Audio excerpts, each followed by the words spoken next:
মালদা কলেজে সারা বাংলা তৃণমূল শিক্ষা বন্ধু সমিতির আন্দোলন। সরকারি নিয়ম অনুযায়ী অস্থায়ী শিক্ষাকর্মীদের বেতন প্রদান সহ ৮ ঘন্টার কাজের দাবিতে আন্দোলন করল মঙ্গলবার।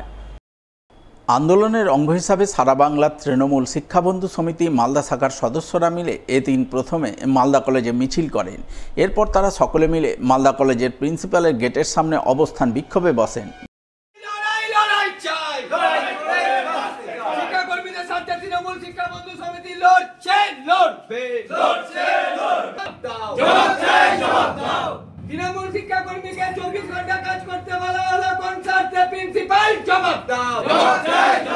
অবস্থান বিক্ষোভে নেতৃত্ব দেন সারা বাংলা তৃণমূল শিক্ষাবন্ধু সমিতি মালদা শাখার জেলা সভাপতি শুভায়ু দাস। তিনি অভিযোগ করে বলেন, মালদা কলেজে অস্থায়ী শিক্ষাকর্মীদের সরকারি নিয়ম অনুযায়ী বেতন দেওয়া হচ্ছে না। এছাড়াও সম্প্রতি কয়েকজন শিক্ষাকর্মীকে কলেজ কর্তৃপক্ষ 24 ঘন্টা কাজ করতে নির্দেশ দিয়েছেন। এর প্রতিবাদেই আজ তারা আন্দোলনে নেমেছেন, প্রিন্সিপালের ঘরের সামনে অবস্থান বিক্ষোভ করছেন। যদিও এই বিষয়ে মালদা কলেজের প্রিন্সিপাল মানস কুমার বৈদ্যের কোনো প্রতিক্রিয়া মেলেনি। আমরা আজকে সারা বাংলা তৃণমূল শিক্ষা বন্ধু সমিতি মালদা জেলা কমিটির পক্ষ থেকে আমরা এখানে এসেছি মালদা কলেজের প্রিন্সিপাল স্যারকে একটা আমরা দিতে এসেছি, ডেপুটেশন দিতে এসেছি। কারণ তিনি দীর্ঘদিন ধরে আমাদের মালদা কলেজে যে সমস্ত ক্যাজুয়াল শিক্ষাকর্মীরা রয়েছে তাদেরকে সরকারি নিয়ম অনুযায়ী তাদের যেটা রয়েছে বেতন ক্রম রয়েছে, বেতন আমরা ধার্য করার জন্য বলেছি। দীর্ঘদিন ধরে আমরা প্রিন্সিপাল স্যারকে আবেদনপত্র জমা দিয়েছি, কিন্তু সেই আবেদনপত্রে আমাদের কোনো রকম কোনো সাড়া মিলেনি। তারপর খুব রিসেন্টলি তিনি আমাদের শিক্ষাকর্মী ইউনিয়নের 2-3 জন সদস্য রয়েছে, তাদেরকে ডেকে তিনি বলেছেন যে 24 ঘন্টা নাকি তাদেরকে কলেজে কাজ করতে হবে। এবার আমরা যতদূর জানি যে কোনো সরকারি গাইডলাইন, কোনো সরকারি নিয়মেই কোনো শিক্ষাকর্মীকে 8 ঘন্টার বেশি কাজ করানো যায় না। এগুলোর জন্য আমরা আজকে এখানে একটা অবস্থান বিক্ষোভ জানাতে এসেছি। প্রচণ্ড গ্রীষ্মের মধ্যে গ্রামে দেখা দিয়েছে পানীয় জলের তীব্র জলসংকট, যার প্রতিবাদে মঙ্গলবার সরব হলেন মালদার মানিকচকের উগরিটোলা গ্রামের বাসিন্দারা।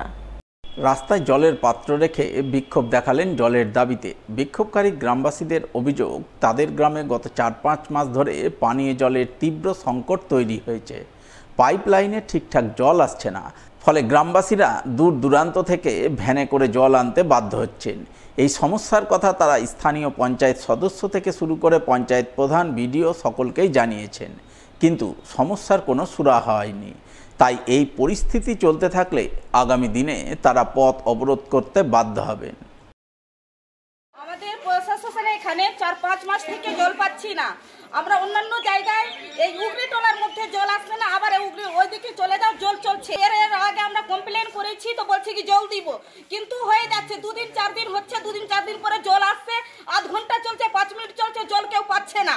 4-5 মাস থেকে বেশি সমস্যা হয়ে গেছে। আগে তো সমস্যা ছিল, কিন্তু এর আগেবার আমরা কতবার কমপ্লেন করেছি, কমপ্লেনের কোনো প্রশাসন নিচ্ছে না, বলাকে কমপ্লেন করেছিলাম। এর আগে যদি এবার যদি না হয় আমরা মানিকচক স্ট্যান্ডে গিয়ে ঘেরাও করব, কত অপরাধ করব। 4 মাস ধরে আমরা বিপদ হচ্ছে, আমাদের জল পাচ্ছি না আমরা। এর আগে 4 মাস আগে ব্লক আমরা অ্যাপ্লিকেশন করেছিলাম, বিডিও সাহেবকে দিয়েছিলাম। বিডিও সাহেব কিছু বলেছিলেন কি ঠিক আছে জলের সমস্যা মিটে যাবে। তার আমরা 5-6 দিন জল পেলাম, আর তার মধ্যে আর জল পেলাম না। এর আগে পাইপ লাইনের কাজ হয়েছে, 3 ইঞ্চির পাইপ দিয়েছে, ছোট পাইপ দিয়েছে।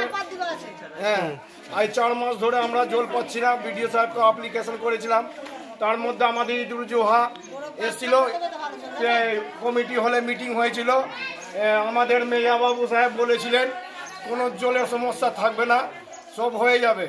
দেখছি তার জন্য ঈদ হয়ে গেল, জলের কোনো আসলেই না জল।